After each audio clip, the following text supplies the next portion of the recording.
முடியாத காட்சியாக இருக்கும். அவள் கோபமான ரூபம் தான், ஆனாலும் அந்த ரூபம் அவ்வளவு அழகா இருக்கும்.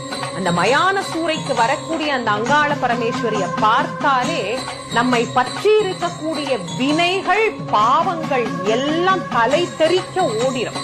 பிரம்மனின் தலையையே காலில் இட்டு நசுக்கியவளுக்கு நம் வினைகள்லாம் ஏமாறும்.